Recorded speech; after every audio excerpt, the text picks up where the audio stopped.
This episode of the Out of Bounds podcast is sponsored by Fisher Skis, and you can visit them at www.fishersports.com. Fucking Dictator Ethan. You ever seen that movie, The Dictator? Let's go. That's Ready? about Ethan. That's about Ethan. And then they replace him with like a guy that is not Ethan. Go ahead.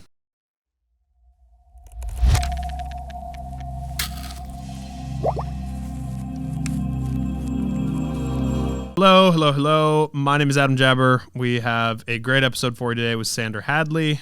Sander is a professional skier, but he is also a writer, a very eloquent talker, and a very present member of the Twitter ski community. But in all seriousness, Sander's great, and I really enjoyed this conversation. I have a thing with my throat. You'll hopefully not hear it too much during the episode, and hopefully Joe will fix that. But Sander and I kind of talked about, I don't know why I have glasses on.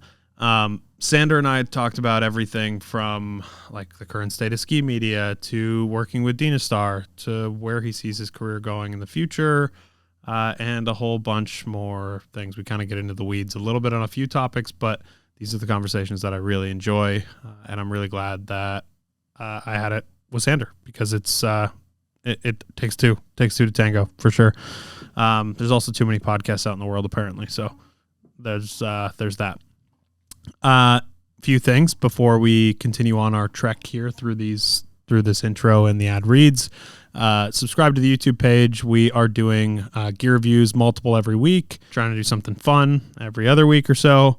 And most importantly, we're doing this show on YouTube as well. So if you like to watch your interviews, if you like not a Zoom format interview, this kind of gives you a little bit of a hybrid situation, and it's worked really well for us so far. But we need people to actually watch the YouTube. So if you enjoy that kind of content, you enjoy the content that we put out, give the YouTube a shot every once in a while. Okay. Before we jump in, like all the way in to the episode, we have some ads for you today. And one of those is from our friends at Mammut. It is Mammut, not Mammoth, in case you were wondering. I wondered this myself for a very long time. So not Mammoth, it is Mammut. Mammut makes some excellent avalanche safety equipment, and that is what we are here to tell you about. They make everything from some bling gold shovels in the Alligator Light. They make Abbey packs. They make avalanche beacons, the best ones in the industry by far, the absolute gold standard in the Berry Box and Berry Box S. There isn't a product that has been more tried and true than this in the avalanche safety community. So if you have questions on them, if you're interested in them, feel free to hit us up or hit an actual expert up as well.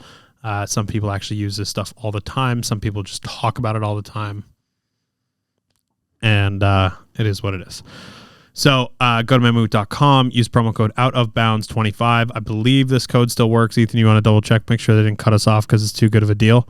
Ethan's double checking now. Do we still have a code? Do we still have a deal that works really well for 25% off? Ethan, can you type any slower? No, it's okay. Take longer. It's totally fine. It's going to turn into I can't do it without going through the checkout process. This is going to be a 40-minute. Well, as far as we know, this still works. If it doesn't work, let us know, and we'll get you a code. But it's 25% off using promo code OUTOFBOUNDS25, capital O, capital O, capital B. So go and get yourself a new beacon before the season starts at 25% off. It is cheaper than you will find it anywhere on planet Earth right now. Okay? Next up, we have my people at Mirror Energy. This is the best, for me, energy gel on the market. They also have some hydration stuff as well. But what we're here to tell you about is the energy gels. They have stuff that is fast burning. They have slow burning. They have what I assume is regular burning. And they have all kinds of fun flavors, including, go back to that one. What was that one? Go back. Pineapple kale, dude. What do you think that tastes like? You got a guess, Ethan? I'm going to guess pineapple and kale. Okay, but what do those taste like combined? Anyway, if you can think of a name to combine pineapple and kale, I'll send you a bunch of Mirror stuff. So think of a good name and DM it to me or email it to me or text it to me if you think of what we should call pineapple kale, because pineapple kale doesn't flow as well as blueberry bergamot. go to mirrorEnergy.com. Check out some of the stuff they have. It's super simple. They're vegan, organic, gluten-free, paleo, and non-GMO'd. But most importantly, it's just a few ingredients. It's not super complex, and it's really easy to eat.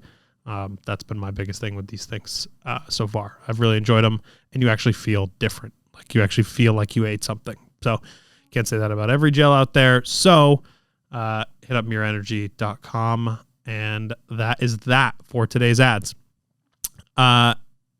Listen to the shows. Michelle Parker, Care Less, Do More is on Tuesdays, every other Tuesday, alternating with Big Stick Energy. Obviously, very different types of interviewers, different types of conversations happening. So pick your flavor, use it, listen to it. We appreciate you being here very much. I appreciate you being here very much. And that's all for now. We'll talk to you during and after the episode. Cool. My name is Sander Hadley. I'm 29, quickly approaching 30. December. I'm from Pocatello, Idaho. Grew up here and then went down to school to the University of Utah in Salt Lake City, and got my start skiing down there at Alta and Snowbird. I was trying to be a professional park skier, and that wasn't working out. There were some 12-year-olds who were willing to do things that I wasn't. So I shifted over to Snowbird and Alta and started making some GoPro videos. And they took off like my junior year of college. And that was almost 8 years ago now. So what's happened since then? I feel like time has passed everybody by pretty rapidly the last decade. It feels, and again, like we're about the same age. It might just be the age that we're at, that it feels like things are just rapidly going by. Like 2014, say, was like, it feels like it wasn't that long ago, but it actually was kind of forever ago. Yeah, man. Well said. There's something to be said about time speeding up as you get older. Like maybe that's closer to dying. Maybe, I don't know. Yeah, maybe there's some of that too, depending on what your experience has been. But yeah, since then, honestly, it's been a killer ride. Graduated college with a degree in strategic communications. Okay. And hung out in Utah a few more years, and then moved back to Idaho.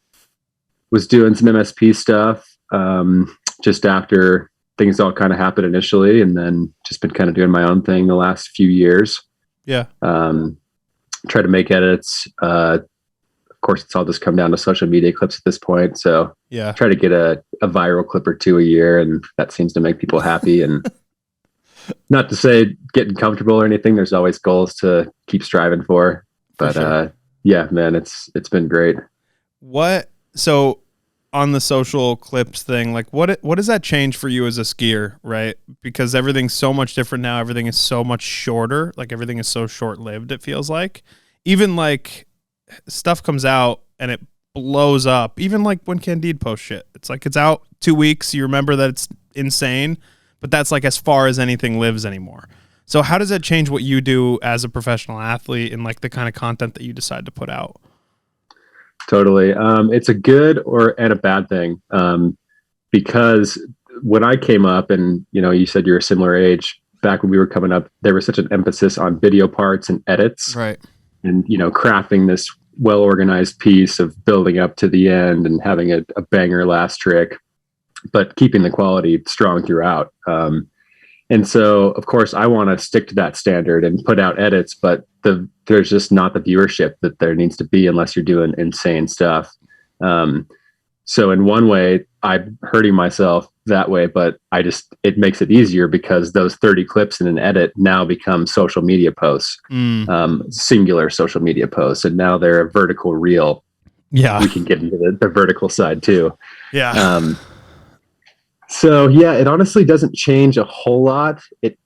I like to do things kind of spontaneous, kind of skiing with the homies and come up on something and be like, hey, you want to pull your phone out? And that's honestly how I've gotten the most success with things. And I'm trying to help my girlfriend get her start with skiing, and she's like, what do I need to do? And honestly, the best thing you can do is just go skiing and get your friends to pull out their phones. Yeah. It's good advice. It's funny because like you think about a professional athlete, like 10, 15 years ago, and you're watching this stuff and it's super highly produced, and that's what everybody hopes for. And now like the people that have the most clout, it feels like, on the internet, or are the most relevant, are people who are just doing that. Like they're doing Instagram reels well, they're doing the social thing well. They've kind of figured out how to play the game. Yeah, totally. That's just it. Playing the game. And don't make it hard on yourself. Try to just see what you have, and just see what's maybe different than everybody else. Or I have a hard time with the trend side of things of, following certain songs. It's and brutal. Yeah. I always try to put my own spin on it. But yeah, gotta play the game. I think you'll be looked at like as somebody who didn't do that kind of thing when you go forward. Like I kind of battle with this a lot, where I'm like, do I be kind of a sellout and I do what I know will work, or do I do stuff that I actually really like? And I think for me, the answer has kind of been both. Like when we run our social, right? Like half the time I'll do tweets and boxes, or I'll do fucking bullshit like that, like memes, or I'll just do something that has some substance to it, but like that is garbage content, because it's consumable for people rapidly, right? But then like the stories and stuff, like using Instagram stories or Twitter, like that's the shit that I care about socially. Like I use that as like the outlet for things I actually want to talk about or actually want to share. Yeah, that's the thing that I'm more comfortable with. For some reason, there's like this gold standard of a hard post on Instagram, Right. where you just feed everything through the story, and that keeps everybody happy and you're relevant.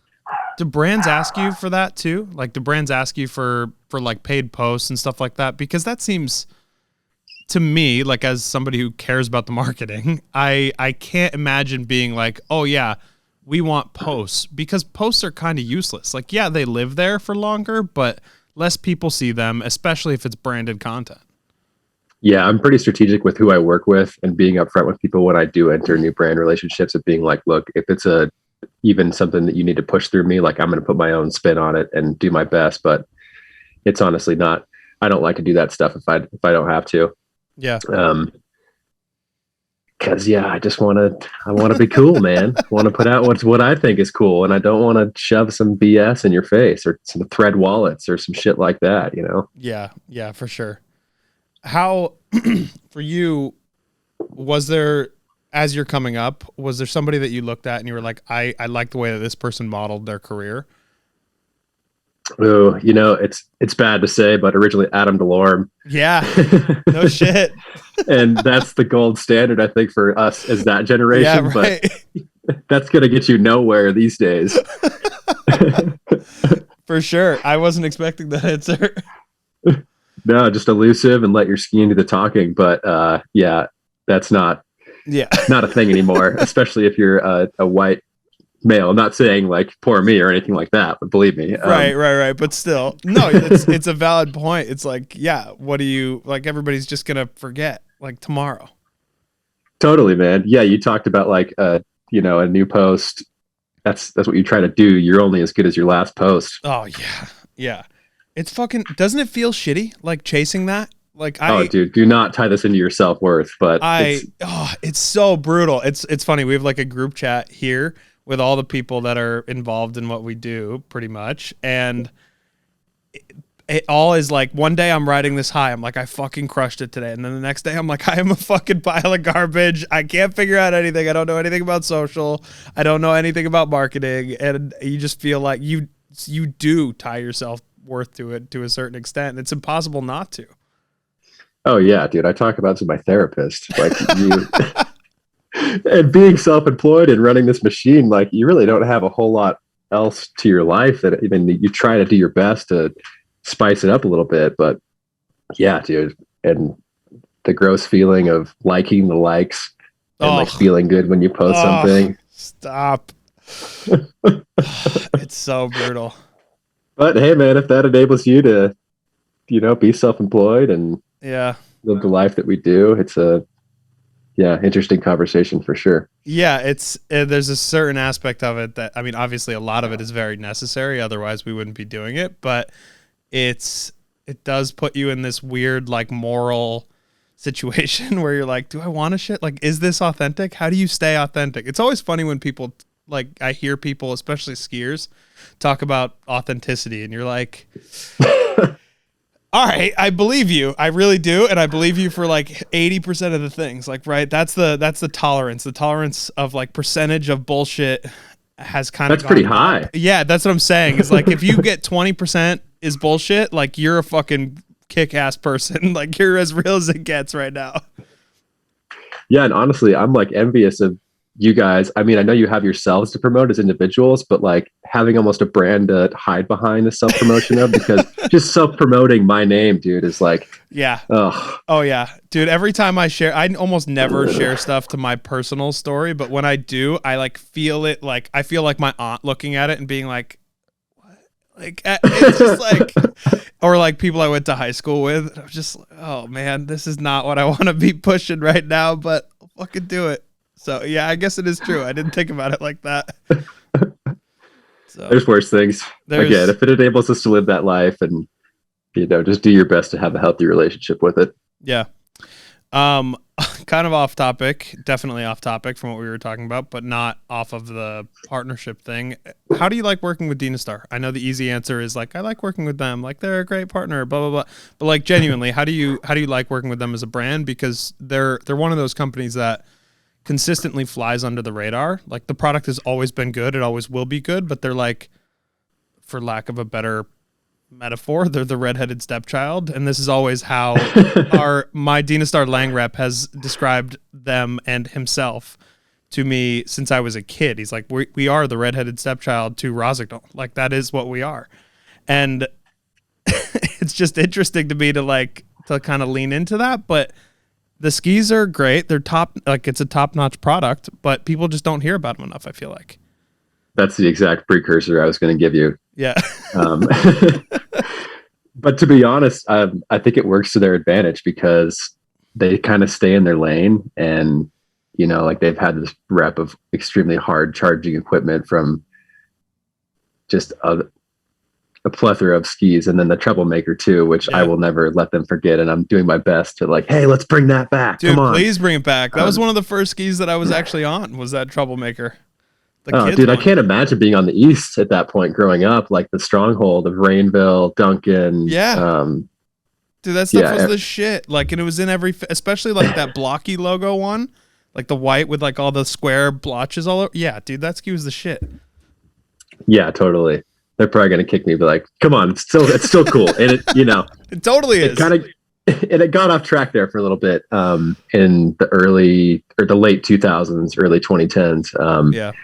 But yeah, they really breathed some fresh air into it, and trying to bring back the whole hard charging ethos. But honestly, like, I won't give you the BS. It's great because it is great. As an athlete, I commonly see you apply or like advocating for things on kind of the back end of, athletes getting paid on time, being valued at the brands that they're working with. Like that is the exact relationship that I have with Dynastar. Yeah. Like there's direct deposit stuff that like I don't even have to like send an invoice and chase people down. Like right. That's next level, especially working with a company that's based in Europe and has a North American subsidy. Right. Like even North American communication is on point with Europe. They keep everybody's accountable, even though it's a global brand with, rental skis in Russia to, wherever. Yeah. Probably shouldn't talk about Russia right now, honestly, actually. No, I'm going to use it as a keyword now. It's going to be how I promote this episode, is just include Russia all over the SEO for this episode. Dude, the stuff is dope, and it's good to hear, because I think for people listening that aren't familiar, any of these brands that have like their parent brand, like the Alans of the world, the Solomons of the world, that have parent companies overseas, like it takes a while for athletes to get paid generally, and you're hunting them down for a little while, right? Like it just is what it is, because it doesn't all work out of North America. Yes, is there a North American budget? For sure, and there's like people involved in the US side of things, but it's definitely a different program than somebody like a company that's just based in the US. Yeah, you feel like you're actually being thought of from day to day there, and like what's going on.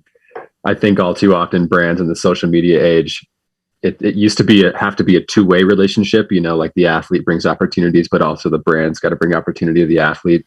I think brands just miss that now. Yeah. But that's one of the things that the leadership at Dynastar recognizes. And so they've helped me get in with a couple other, media outlets and stuff like that, and kind of pushing me out of my comfort zone. Yeah. As well as just like saying yes without any creative control to all my projects, which is so awesome. Yeah.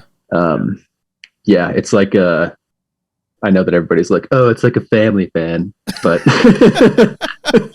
well, because it kind of is. Like it's not an unfair thing to say, because yes, is it a business relationship? For sure.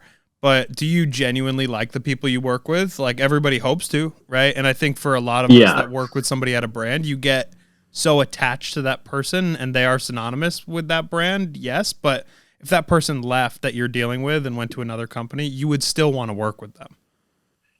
Yeah, exactly. And like, that's how you know it's a good marketing manager or somebody that's like good at their job. Is like, people want to follow them wherever they go. Well said. Yeah, there's those people usually leave the ski industry for more money. For sure. Yeah, they almost all of them, or they get like some big higher up job at like Oakley or something. Like it's just how it goes. No, I'm grateful for who I work with, for sure. Yeah, I really like the way that they are doing things. I like that it's simple, and I like that they don't try to be a bunch of shit that they're not, Like it seems like they know what they do well, and they're kind of on a good track right now. So it's and they also don't change the skis all the time. Like, that's a thing that I still don't like. If you're gonna change a ski, change the ski. Don't just put a new top sheet on it. Like, it's one thing that bothers me. It's probably an unpopular opinion, because I think people like to see new graphics, and obviously new graphics sell, but like, why fucking make them? If it's not a new ski, why pretend it's a new ski? Goddamn capitalism. It's fucking crazy, dude. Like, I get it. It sells a few more skis, but if it's a good ski, why wouldn't you just keep it the same and like convince people to buy it that way? I get it. You miss a graphic. Like, Vocal did the Blaze like 2 years ago, and it literally looked like the biggest piece of shit I've ever seen in my life. But the new Blaze looks really simple. Like, there's a lot of companies that do this kind of thing, and honestly, like, Dynastar has been guilty of it too. Like, they made that sham, and the first sham like weighed a ton, and it looked bad. Like, it was what it was, and then they redid it, and it looked really good. So like, there is some validity to it, but I like that they've kind of kept things along the same vein for a little while now. Yeah, when things are going well, they're pretty good about keeping it on, and even conversations about future design. That's one of the things I'm like, let's stay on the track that we're on. Yeah. We've got a good thing going of being stable skis and the skis that people want to ski on. And that's what you want. Yeah, for sure. When they come to you for input on skis and like what things should be like going forward, like what do you find yourself saying the most?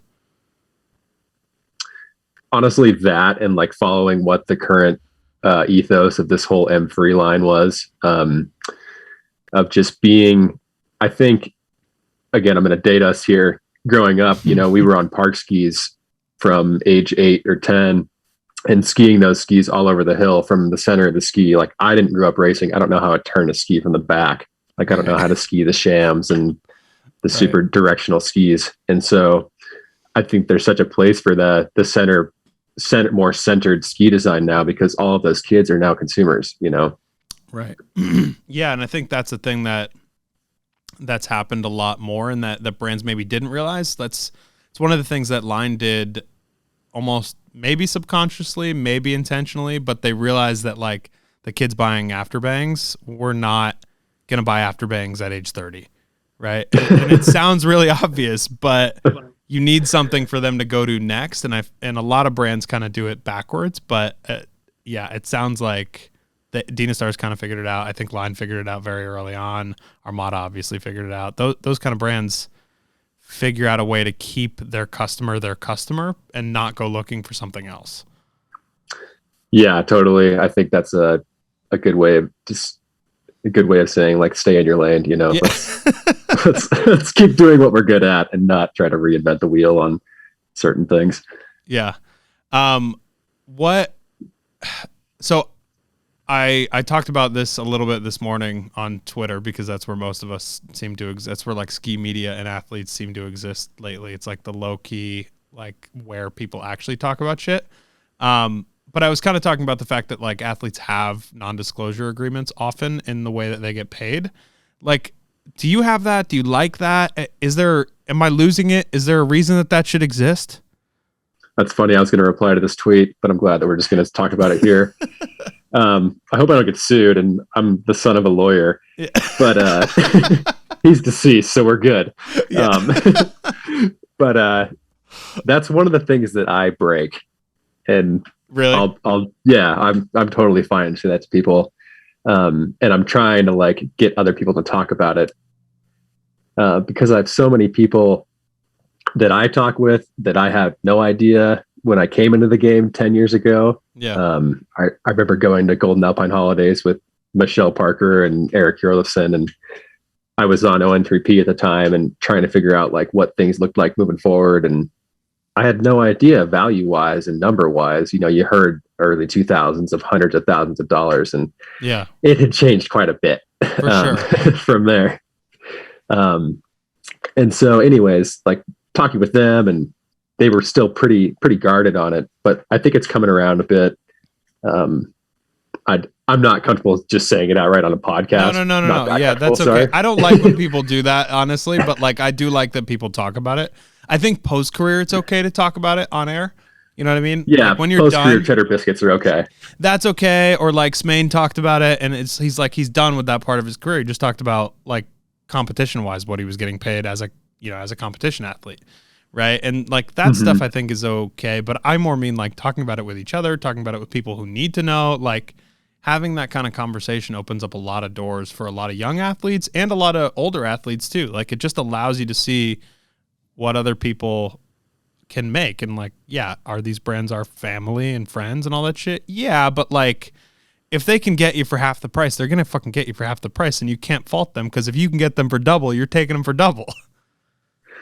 Yeah, totally. And I hope people don't think it like, oh, it's just a bunch of money hungry people. No, fuck that. Like, yeah, money's not a motivator from any of us. Otherwise, we wouldn't be in this stupid industry. Exactly. Perfect disclaimer. Yeah.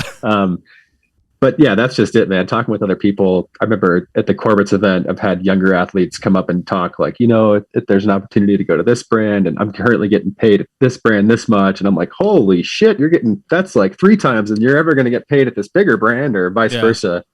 So yeah, I just think the conversation needs to happen more often. I check in with there's a couple younger kids that I talk to, that I'm just trying to make sure like, hey, don't just take the free gear. And that's another thing we can get into. I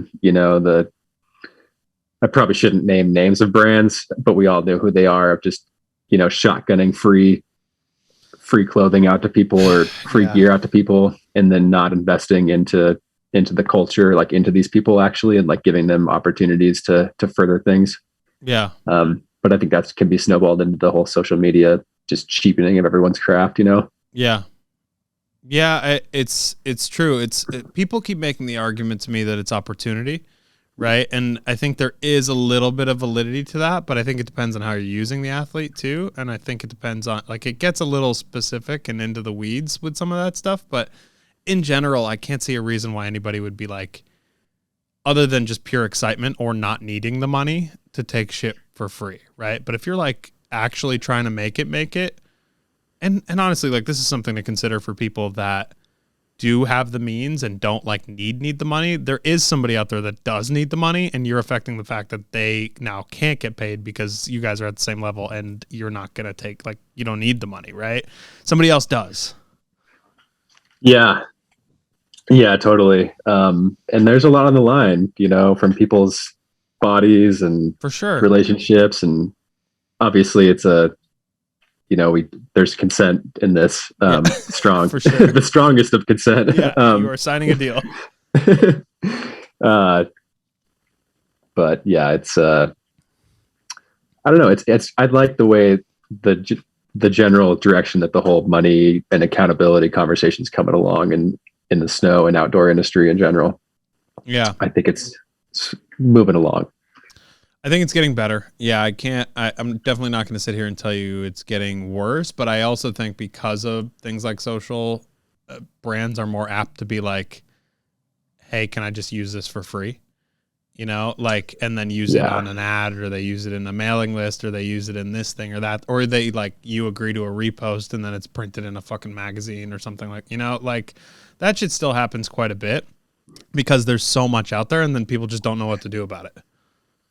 Yeah, you end up on some like skiing is awesome TikTok page and nobody's tagged, dude, and there's that's millions of views. worst. And you're What like, the fuck come on, is man. going on TikTok? Like, what is, like, dude, it's like every other page in my feed is like some fucking bullshit where nobody's tagged, and I'm like, I know who's skiing there, and you like didn't even fucking. Ugh. And I don't get it because it's not doing well on my page. It's like super abstract. You know? Exactly. It's like if I got permission and tagged the person and did all this shit and posted the same fucking shit, I'm getting nothing. It's brutal. Show a guy a co-post, man. Come on. I know. You know. Ugh, it's so dumb. Yeah, I forget. Anna Simone actually told me last week, because she was talking about Jay, and she was like, oh, I didn't get paid from Jay skis, and like it's fine, like they're like a farm league contract, is how she phrased it to me. And I was like, that's kind of like not great, but it's also like it's an interesting way to look at it, right? It's like Jay doesn't pay people, period, end of story. Doesn't pay people. Like there's a couple people, I'm sure Garage gets paid. I'm sure there's 5 people maybe, you know, of a 50-person team that get paid. That's fucking shitty. But like, I don't know. Is there a way that it's not shitty? I'm genuinely like, because I do like a couple of the people there a lot. I'm like trying to figure out a way that it's okay. Right? You know, I'm like trying to rationalize this in my head.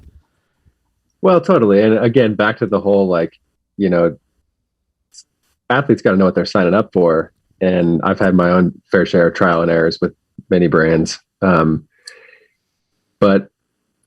you got to be strategic in who you're dealing with. And that's one of the things that I didn't get until I was probably 5 years into my career, is like the worst thing you can do is never ask for anything. Like, yeah, it's your job to ask these people, like, you know, for resources, for whatever. And I just thought it was status quo. Like, you don't ask for anything, and, you know, but the worst thing they're going to say is no. And 9 times out of 10, your idea is probably cool and they probably want to back it. So like, go ahead and ask it.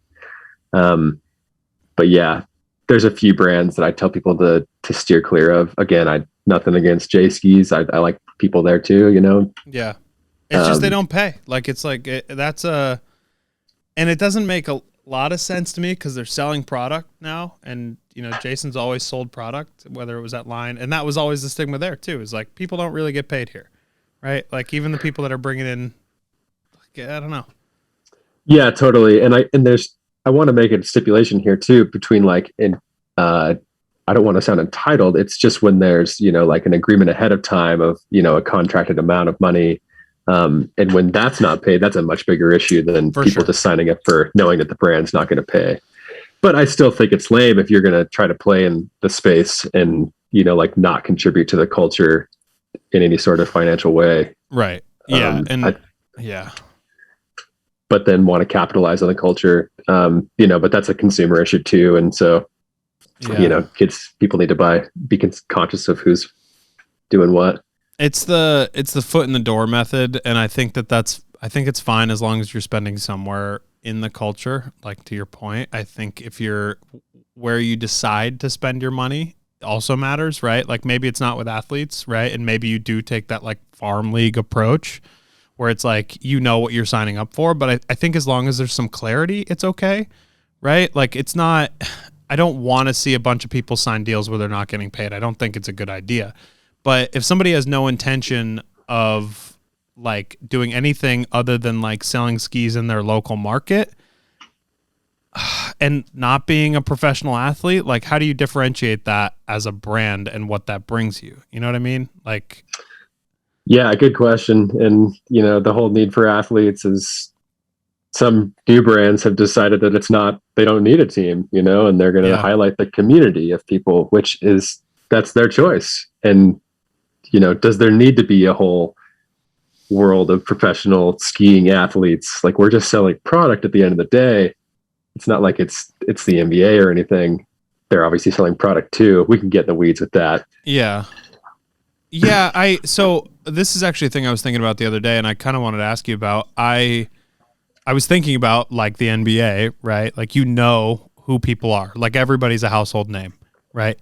If you follow the sport. Same thing with golf. If you follow golf, I don't fucking care about golf, but if people care about golf, you know who the golfers are. You know who's good. You follow it, right?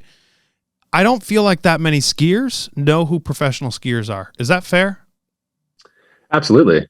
That's totally fair. And the only people that are known are the ones that are doing well. I think people, discount the whole idea of a look, as simple as that, from Glenn Blake to Sage Catebrigo-Losa to Parker White, the people you can pick out. And so if there's anything setting you aside from everybody else in the same bright colored jacket, goggles, and helmet, it's this little bit of flow or flavor. And they got to know who to root for. And I don't think skiing, and that's, social media, you can let people as far as you want to into your life. I'm personally not that comfortable with it. But yeah, different game. But what's funny, is you can touch pro skiers. You can ski at the same hill as them. That's you can go ride with them. They're more accessible, yet people don't know them as much. Yeah, good question. We're probably not as good as our jobs as we think we are, I guess. I don't think that's it. But there is something that it's almost like it's less relevant, right? Because the thing that people care about and the obsession that people have is with the mountain that they're at. Versus I don't give a fuck what court LeBron's playing on, right? But I definitely know he's playing.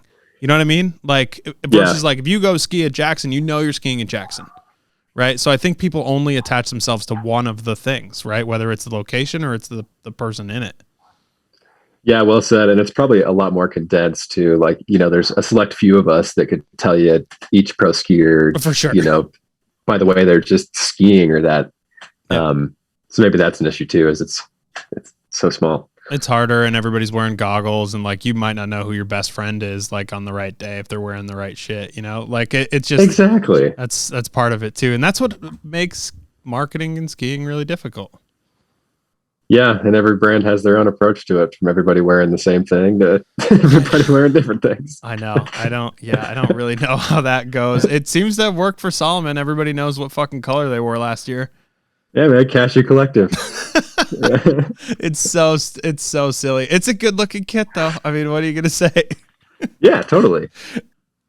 We are interrupting your listening experience for an ad from our friends at Rumpel. Rumpel makes puffy blankets. They not only make puffy blankets, they make puffy blankets that don't look bad. They make the best in puffy blankets, okay? Number one in puffy blankets. If I say puffy blankets anymore, you will end up buying puffy blankets more than you probably need.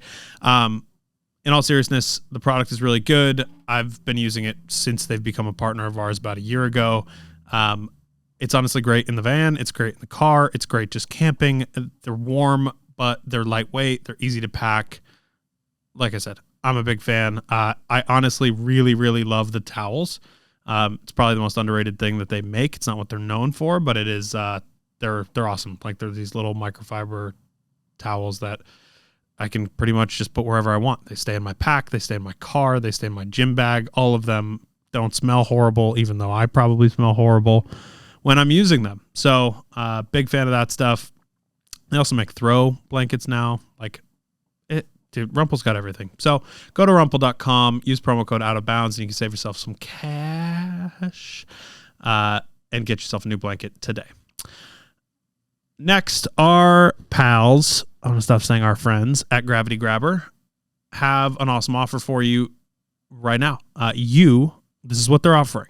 They are offering the ability to not be a pile of garbage and organize your gear closet, okay?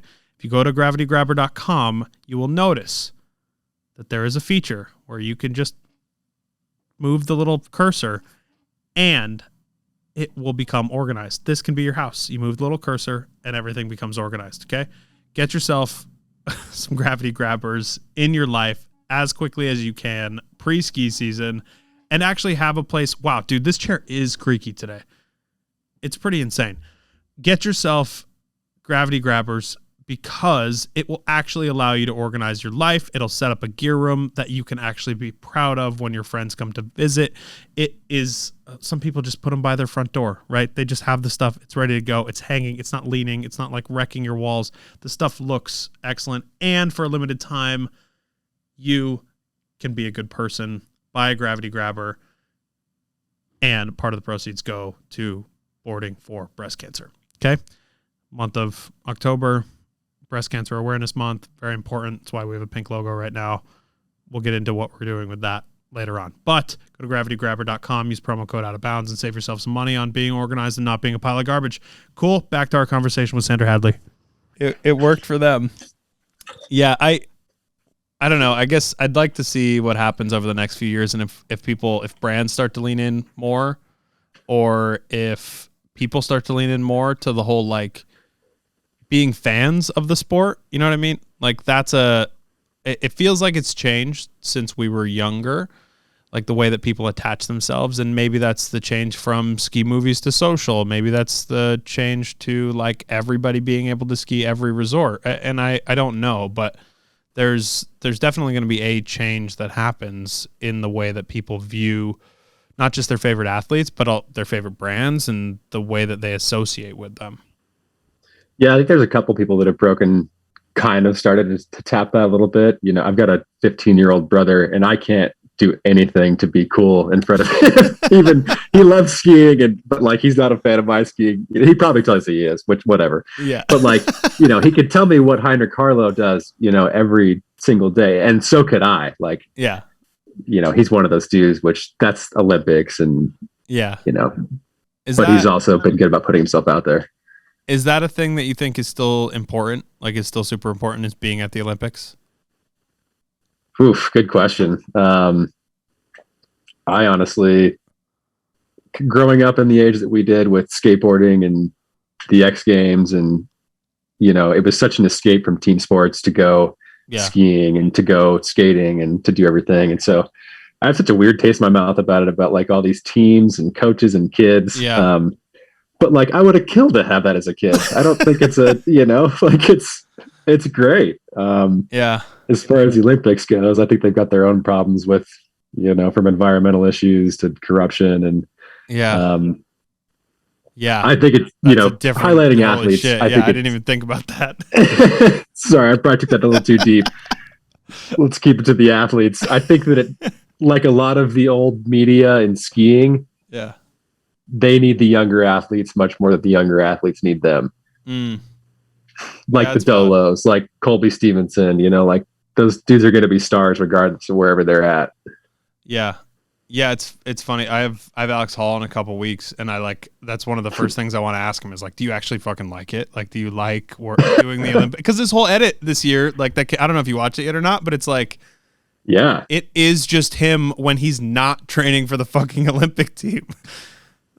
Dude, I actually helped him with his reel ski here in my hometown. Yeah, like 2 blocks away from my house. No shit.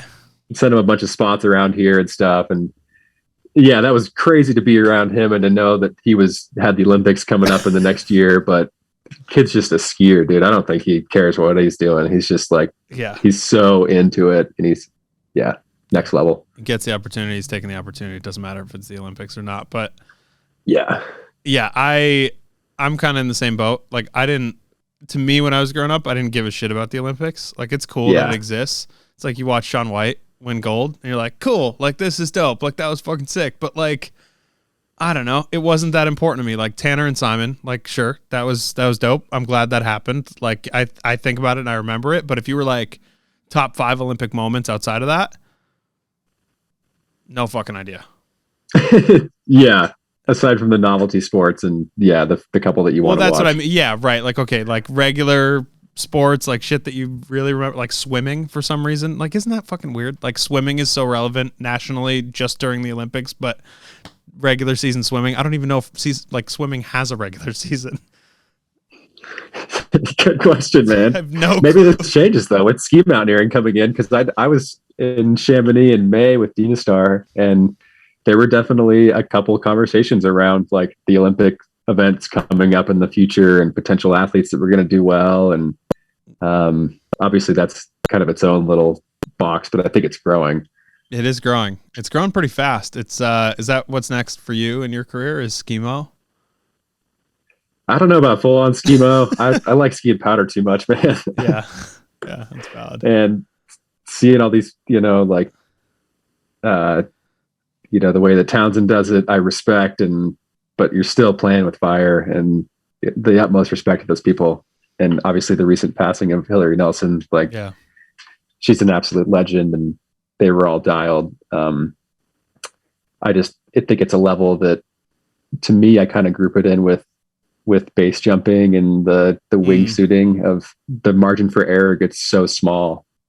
And I like falling, and I like, frolicking in the snow with my friends, as corny as that sounds. But I'd be lying if I said I don't enjoy doing more of that stuff. And that's definitely where just being in the backcountry more and more, and not doing the biggest triple backflip or jumping through trees as much, kind of bringing that to the backcountry in just a smaller, safer scale. Yeah.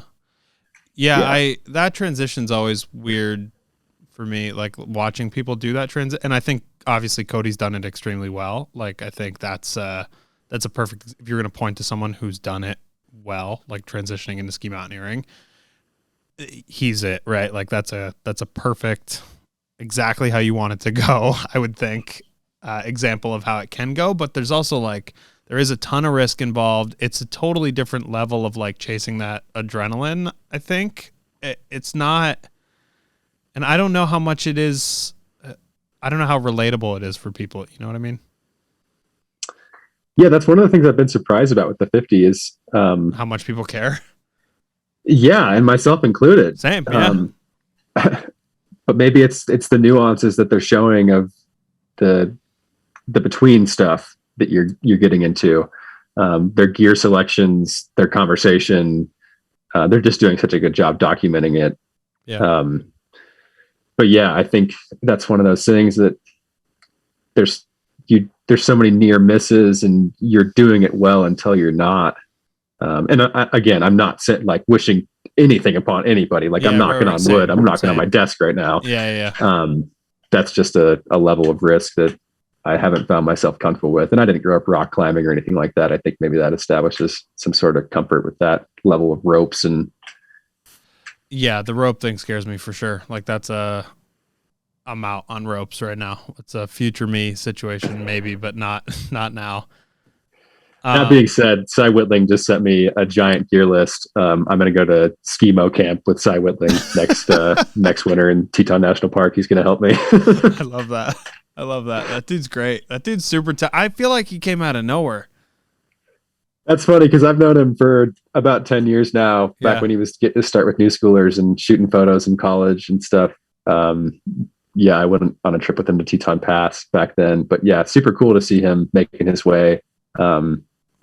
And being himself, not like just stroking the industry, and like he's willing to say stuff, and his comics are thought provoking, and the Avalanche stuff's really cool. Yeah. No, he's very talented, and he makes the stuff look. He makes it look fun. He makes people get it. I think that's and maybe it was like one of those New Schoolers series that really like kind of started to kick him off. But like I remember last year being like, oh, this dude's got something. He's got like this corner of the ski world that he really is connecting with right now, and that's only grown since then. Yeah, totally. And I was just at his house a couple weeks ago, mountain biking with him, and we had a crazy conversation about a new format he's trying to work on, and he's now at Red Bull Rampage trying to do like painting things as they're happening. Oh, what? And that it's he's put a ton of work into it, and I think it's going to be pretty cool. Sick. Well, I'm psyched to see it. We'll see how that goes. It's an interesting thing for sure. Can I ask you, it seems like you've gotten more and more involved in like the media side of things as things have progressed for you, like over the past couple of years. Like I've seen you in, I feel like, a million different little articles and a million different, like you've been on Blister as a podcast, and and you're contributing to Blister, and I feel like your opinion is being heard quite often now. Whether that's because it's in my bubble and I'm seeing it more often or not. Like, I do feel like people are listening to what you have to say and you're trying to contribute more to media in skiing. So is that the case first? And then I have a secondary follow-up question. Yeah, since I was a kid, I've just been such a fan of the sport. There we go. Yeah. A fan of this activity. But it's hard for me not to be like opinionated on things and be passionate about what's going on. And then I also did journalism in high school and college. Okay. And was super into journalism and still am. And that's something I want to keep pushing is writing and stuff like that. And so I think Twitter's been a way of like kind of being almost like an insider, but also trying to toe the boundary lines. And I definitely delete tweets all the time. Thank you for having the delete button, Twitter. But I haven't deleted the Mountain Gazette one. Dude, I looked at it today. I was like scrolling through Twitter and I was like, oh man, it's still fucking here. That's as much as I want to delete it, I still want to hold, because I do believe in the journalism values of, trusting your source, naming your name, not hiding behind a meme account. We're not going to name their names there. But, fuck that dude. Yeah, that like straight up. I hope that dude's listening to this. Like it's, he like threatened to sue me. He threatened to sue Cody. Like that fucking guy. Oh yeah. Whoa. It was like weird. And I'm like, dude, I don't even know who the fuck you are. And then he like sent me a selfie. And I'm like, that doesn't mean anything. Like, whoa. Yeah, it was very bizarre. Pump the brakes, cuz. Yeah, like, who are you, my guy? Like, I don't fucking care. And he was like, oh, people are threatening my business partners. And I was like, I don't even know who you are. It's like you were a meme account and then you went insane. So it's yeah, that was weird. Yeah, for people that don't know, Sander caused a bit of hoopla for a while there throughout all of ski media because he posted pictures of an article. Yeah. I still think it's a stupid article. I honestly got the Mountain Gazette the night before and was like, sweet, I'm going to read this cover to cover in the morning, and started reading it and just got so juiced on this one article. I was like, wow, somebody's writing the story that I've always wanted to write. Yeah. Like, not like always wanted to write specifically about like targeting influencers, but right. Just some sort of like, outing the industry for its practices or pay, whatever it is. But finally it was like, holy, and they didn't respond to the email. Whoa. Okay. Interesting. Yeah. And let me preface this before we go too far, because I don't want anybody getting madder at me than they already am. I don't mean the article is stupidly written or anything. I just mean everybody getting upset about it is stupid. Like everybody said things and then it gets misconstrued and then everybody's mad at everybody. And for fucking what? Like, are there things that could have been done better? I think so. But like, there's always shit that could have been done better. Yeah. Let me preface this with like, I wasn't trying to like self-promote Sander through slandering other people. And I like definitely don't get off on whatever this was. I've been really uncomfortable with it and want to delete the tweets. But again, for those like journalism reasons, I don't want to just hide. Yeah. So yeah, that was a shitstorm. That's yeah, whatever. I didn't write it. I didn't publish it. Nothing to do with it. You were just like, I like this article. And then the next day, like, that's the only access that any of these people that were mentioned had to the article. And it was weird because like Mike wasn't willing to share the article with people. The journalist like did his job, right? He did his research. He got the information from his sources. Like, Ari's a great writer. And I do really believe he got the stuff like the way he said he got it. And it's just like, if all of them handled it the way that Cody handled it, then you're fine. Like there's no issue, right? Like, and I think there is a difference, and like people using money for shit that it's not supposed to go to, sure. But like Tom Brady took fucking PPP loans. Like, you telling me that guy needs it? Totally. And I have a much better understanding of the whole thing. I know. Months on. But yeah, again, I just don't want to. If I could do it all over again, I probably wouldn't tweet it, but here we are. And I've left it up, and I didn't do anything. Respect to Mike, respect to Ari. I don't think it was, a hit piece or anything like that. Or no, it just became one. Exactly. And I definitely sensationalized it, and I did too. Like I had people on, I interviewed Ari, and then I didn't put the episode out because I was like, because he didn't want to, like, there wasn't anything for him to talk about, right? That was the thing, is like I didn't put it out, and then like Caroline asked if we could talk about it, and I was like, yeah, I'll mention it at the end of the episode. Like, so we talk about it, and then like it's out there, and now I'm like, do I put the Ari episode out? And I was like, I already said I wasn't gonna do it. Like, there was no need to put it out because you're just fanning the flame even more. And I'm like, I just should have cut everything out. I should have just had nothing to do with it. But I don't know. It's tough because you get like friends texting you that are mentioned in there that are like, I didn't do anything wrong. You're like, well, I get it. And it's not even like he said they did something wrong in the article. He's just saying that they took loans. And then the internet decided they were mad. Yeah, I was really sad to hear the fallout of like Caroline on her trip and dealing with it and stuff like that. Like, oh man, that sounds like a harrowing experience. Yeah. And I'm sorry for that. Absolutely. That's not on you though. That's for sure not on you. It's on everybody that like decided, because it would have done something whether you tweeted it or not. Somebody was going to do it. Somebody was going to talk about it because it was a well-written article and it was a good attention grab. Yeah. Well said. So nothing else to it really, but that wasn't even where I was going. That had nothing. Really? Not really. No. I would have thrown $100 at least on that. That was not where I was going. I wanted to ask you, as somebody who seems to be more involved in the media side of things, what do you think Ski Media can do better? What do you think Ski Media is doing well? Like, what kinds of things do you think are missing in that vein? Let's preface this from the white male perspective who's been in the game for a little while and enjoyed some comfortable resources and time, because I think that's important to acknowledge for sure. It is. And like, you're not going to get the same stories if you keep giving resources to the same people, or you're only going to get the same stories if you keep giving resources to the same people. For sure. But as far as Ski Media goes, I just want to see a little more harder hitting. And I understand that we're all connected to brands and fickle budgets and you don't want to ruffle feathers with anybody, but like, it's okay to be opinionated. Obviously, like, be respectful of people's past and their current status and everything like that. But I just want to see people talking about the tough stuff more. And I think it's the mental health talk. It's been awesome over the last couple of years. That's been great.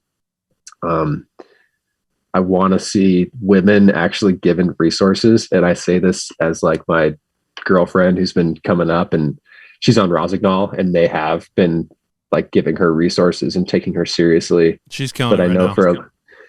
Yeah, she is. Her and Anna's project is so sick. They ski harder than I do these days, which is awesome. No joke. And yeah, I just want to see, like we keep talking about, let's get other people involved, but like, let's actually do it. Yeah. I don't know exactly how that works for me. I try to do my best with, if I'm on, I try to invite people on trips and get them opportunities. But I could obviously do better myself, and including more people. I think you got to zoom out from the social media lens of like such self-promotion and highlight others on there too. Which I think is good to do. As far as Ski Media goes though, I think it's coming along. Like, Shiera Slag's project is awesome. Yeah, that's great. Real tangible stories. And like, I listened to hers this morning with you, and you talked about like how hard storytelling it is. Like, storytelling is super hard to like connect something that happened in your life to like this very privileged skiing thing is like, it's a tough line to draw. It's a big line. I've blown it myself trying to tell a forced story or this or that, but yeah, I don't know. But I think there's also a point, a good part, a good place for ski porn still too. Yeah. Yeah. And I mean, I talked about that with fucking Nikolai last 2 weeks ago, whatever, where he's like, just the storytelling aspect of it, right? Like, that's what he does really well. Like, is he an amazing skier? For sure. Like, is it all filmed really well and set up really well? For sure. But I think what he does the best, and the reason that people connect with his shit so much, is the way that he tells the story of like, just like with Cody, it's like, This is how you got there. Here's what happened. Here's the whole bit, right? It's almost like a vlog, but without the like gross stigma of having a vlog, you know? Like it's cool. Like it's genuine. They figured out a way to make vlogging cool and like well produced. Yeah, those guys have doctorates in ski content and just the game in general. And they work, and let's not discount their work ethic, because those are two of the hardest working dudes out there. For sure. So yeah, got to put in the work. Definitely. Yeah. And I guess back to the like harder hitting stuff. Like I agree with you. I think everybody is a little scared of people being mad at them. Right. And people being like, or like isolating themselves from a certain brand or this thing or that thing. But like you look at regular and regular media is shitty, obviously. Like, and there's so many negatives and it's kind of gone too far off the deep end on this front. But people say shit just to say shit. Like, look at all your favorite sports talking heads, right? Like, Stephen A. Smith every other week says something that I swear to God, like, is the most ridiculous shit I've ever heard in my life. Skip Bayless shouldn't have a fucking mouth, you know, like genuinely. But Drip Bayless, dude. Yeah, no, that dude, I've never seen somebody that like can exist like that, have so many bad takes, be so wrong all the time, and still think he's right but people fucking watch it because they want to see that dude get punched. They want to see that dude get like be wrong. And I'm not saying he's a Lil Wayne's birthday party. Like, what are you doing, man? Dude, and he's also yoked. Can we just talk about that for a second? Why is he shredded? That dude has no right being shredded. I don't know, man. It's like, it's kind of balled up into the whole Trump sensational, like, say whatever and get people riled up. And there you go. There's your audience. Yeah. Which is such a shit way of doing things. It's horrible. But people need to be able to like, there's like this line, and the line is really like telling the truth. But like, you have to be able to tell the truth and it be like actually diving deep on topics so that people give a shit, right? Because if you're just going to talk about skiing the whole time and skiing like at a very baseline level, it's mediocrity, right? Like it's very like, it's just okay. Totally. And I'm sure what comes out of my mouth 9 times out of 10 is that same thing. Like, I love skiing powder with my friends. Like, yeah, same. Duh, we get it, dude. Like, that's what you do. Yep. You know? Yeah, if I need that dopamine hit, I'll just tweet the word skiing, you know, like, and then it gets 40 likes, and I'm like, cool. This is my Twitter engagement for the day. I did my job. I can sleep well tonight.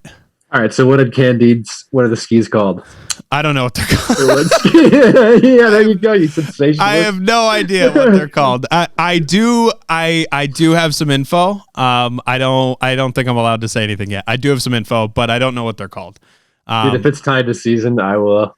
It's not. It's not. Okay. Josh is I playing that pretty joke. well. I do love that joke, but imagine Josh paying Candide Thovex. Like, can we just... He figured out a way to do Wallish at line, dude. That's why I was like, you know, it's... Who knows? He did figure it out. It is possible, and like, I might be completely wrong, and everything that I've gotten so far might be completely wrong, but there was an old boot mold purchased from Full Tilt. Unrelated, like, but... Basically, I think the idea going forward is it's going to be like an all-encompassing brand, including boots, skis, and the clothing line. So it's all going to live under that Candide umbrella.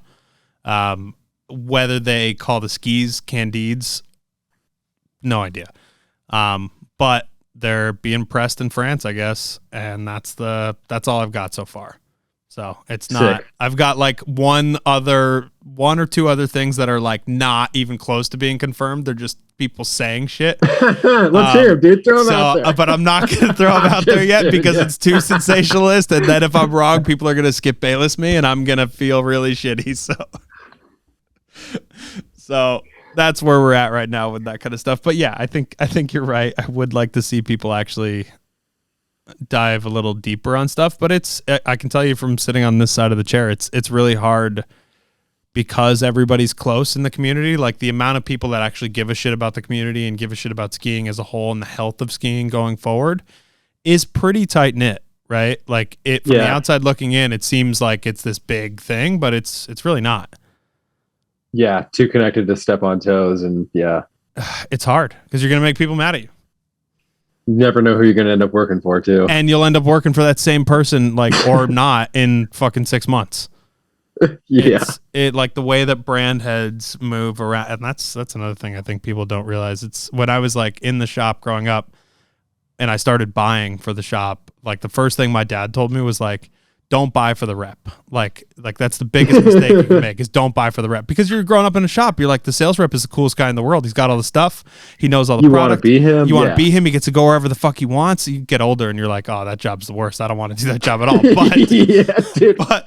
but you're so enamored with these people and their stories and being on the road. Like you want to buy for them, but then you realize like they'll jump ship, be on a new brand in 6 weeks, and like, what now? You know, like, fuck your order, fuck your last order. It's now what I have now. Yeah. So it's, don't please anybody too much. Don't upset anybody too much. You got to kind of play that middle game. And that's where a lot of this media and content and these conversations kind of go to die. Yeah. Unless they've been at the brand for a while, then. And then what? Make them mad? Yeah. I have no idea. I have no idea what that looks like.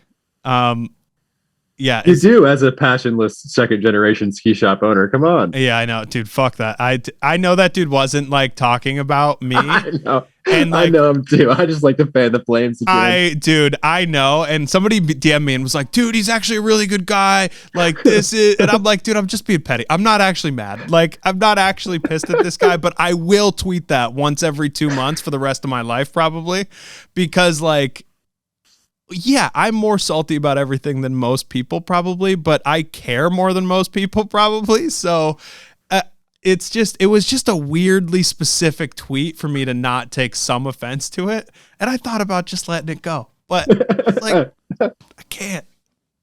That poor guy thinks I hate him, or he doesn't give a shit either way. He probably still is like, what is he talking about? Why is he mad? They have their own podcast. They're good. I know. Yeah, that's crazy too. Like, what the fuck?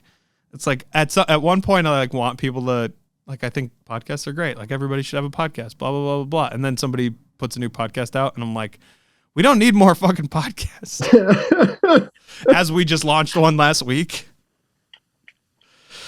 As an athlete, you know, you're good. It's different. It's fucking Michelle Parker. What are you going to do?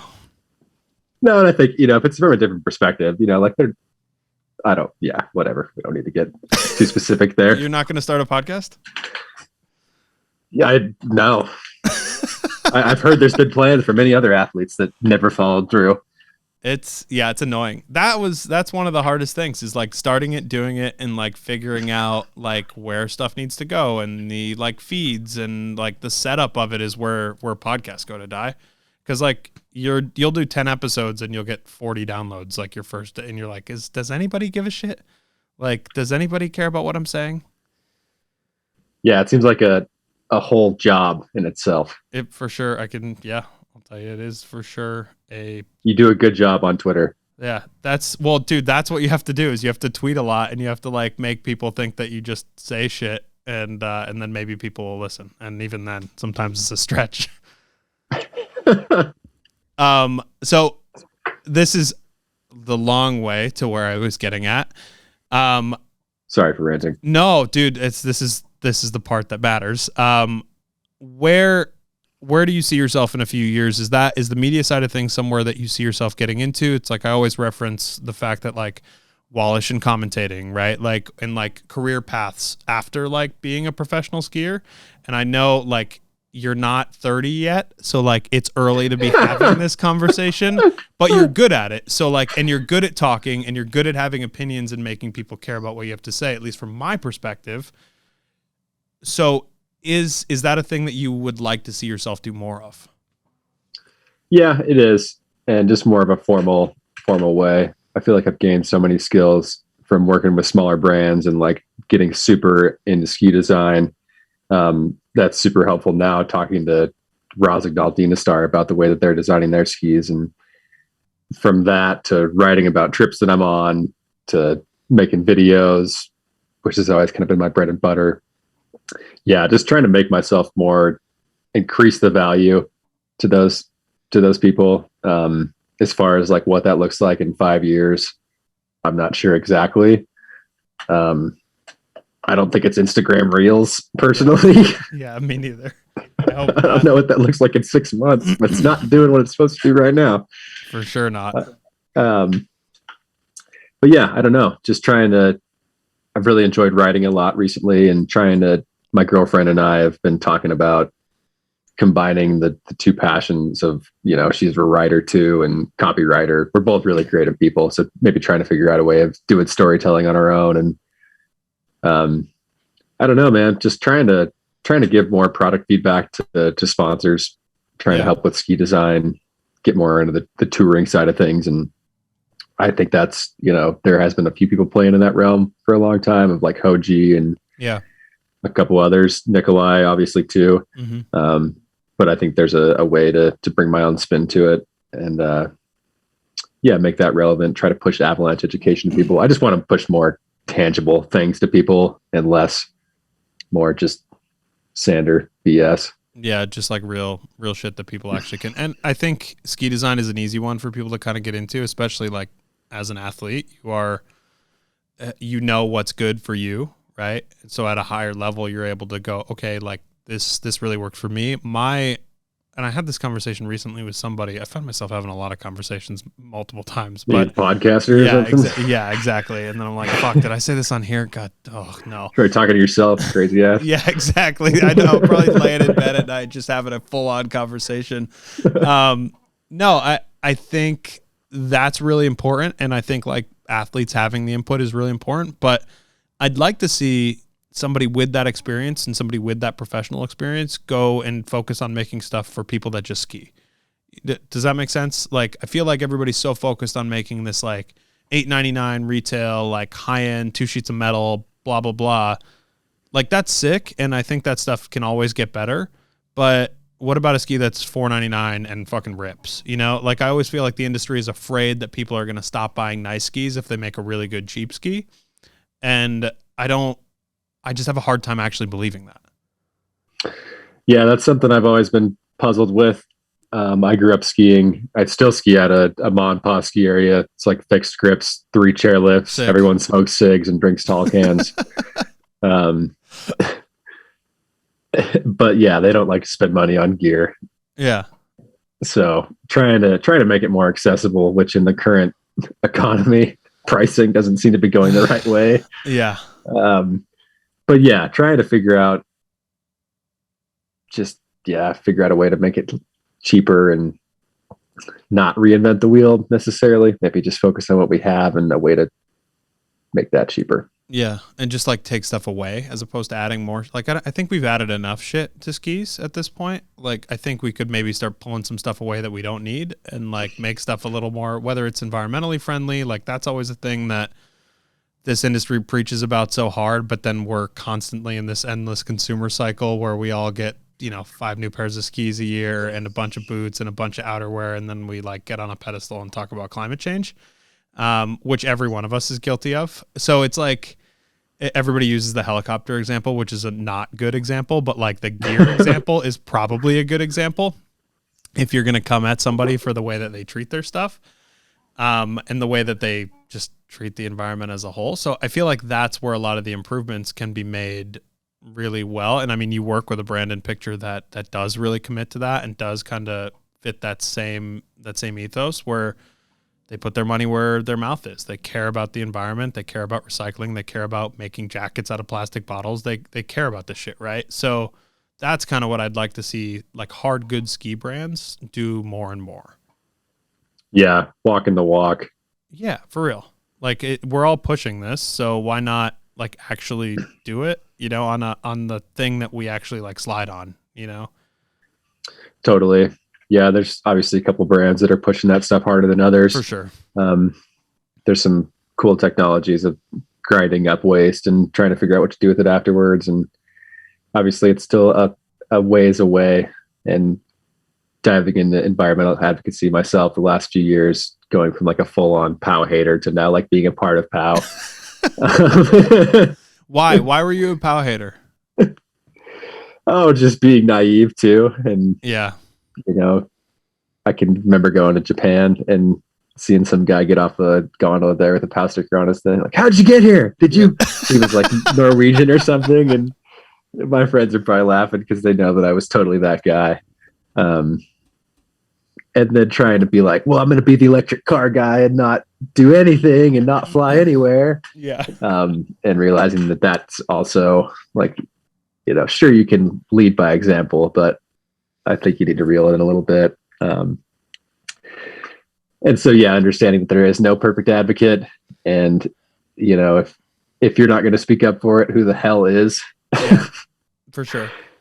Yeah, yeah, that's a weird one, and POW is a weird one too, right? Like where they are doing so much good, and like the hate that POW gets, which is still a decent amount even in the current year, it doesn't make a ton of sense to me. There is definitely, obviously, like with everything that we've talked about, there's stuff that they can do better, and there's stuff that like is imperfect, but that idea, and I like the push that they're making lately to talk about like there is no perfect advocate, right? Like you say that phrase and it actually means something, like that almost like defends you from everybody that is like, how did you get here? Or like, what helicopter did you ride? Like, was it fucking solar power? Like that kind of shit it's just people chirping that either don't understand or they don't want to understand. And I think that that's the same thing. Yeah, well said. And I think it's, again, you just got to recognize privilege and realize you don't get to go skiing most days, and people don't. You got to figure out a way to get them to care about it. Yeah. And I've been helped to understand what they're going for a little better, of like the whole pack it in, pack it out. Like you don't go camping on the weekend and come back and tell your friends like, oh, we went camping and I cleaned up all the trash at the picnic area and we came home. Like it's unsaid. Like you don't have to tell people that you picked up the trash. Like you just did it. And so that's the way that environmental advocacy should be for people that enjoy skiing in the wintertime and clean water and not so volatile weather. I don't know. That's the one thing. It's like, at least you're trying. I don't know. Yeah, no, and I think that's that real low base is important, and I think that's who POW is appealing to right now, is like making the average person care.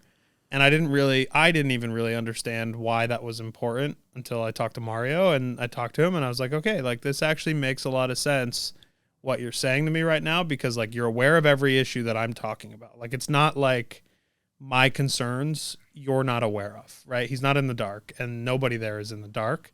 They get it, but it's just they're trying to appeal to the masses, and to appeal to the masses, you almost just have to get less specific about things. Yeah, well said. And they're talking about like, don't politicize issues. Like, for sure, don't make this a black and white thing. Like, it's red and blue is a better way of saying that. Sorry, not black and white. Excuse me.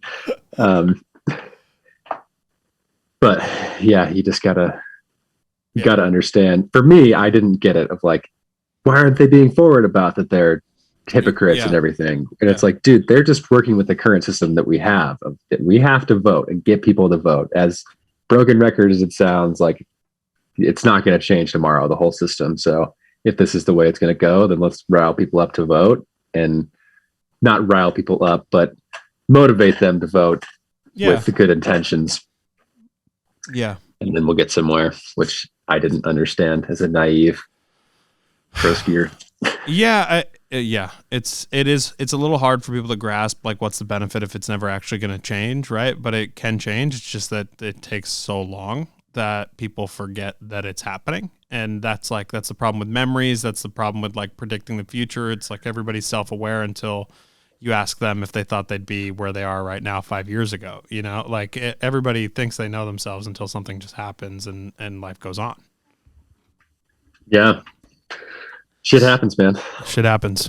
All right, Sander, I'm going to let you get out of here. But I have a couple things for you. First, where can people find you? All your very authentic Instagrams and tweets and all that good stuff. Tell people where you can find that. Any projects you want to promote, whether they're your own or otherwise, let people know, and then that's it. Cool. All my social media is just my name, @Sander Hadley. This fall, I've got a little project I was working on with Picture last year, a little touring video, a few minutes, promoting their new outerwear line. We're going to be in Salt Lake City on October 26th. Not sure if it's before or after that, but we will be down there October 26th on an Evo tour with Sierra Schlag's film and Cody Cirillo's film as well. And yeah, working on a little Dynastar brand deal this winter, and that's about it. Sick. Awesome. Thank you for the time.